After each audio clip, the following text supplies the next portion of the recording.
Pito Mateo, está con la me quiero rap. What up? Hungry day.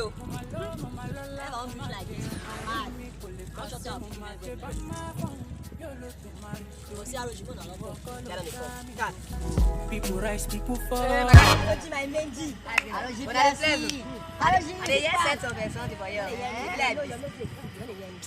Funke! Funke!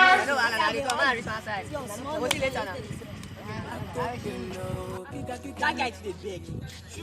No, sir. I'm not tired. Chai! Hey! Ayé mi tèmi bá mi.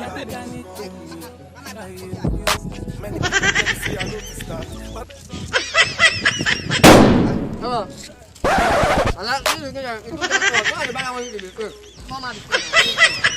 Why they feel like this now? Why you think person earlier? What? Chai! But I want to be going to talk to me anyhow. Talk to me anyhow. I didn't think you're not this thing. I got.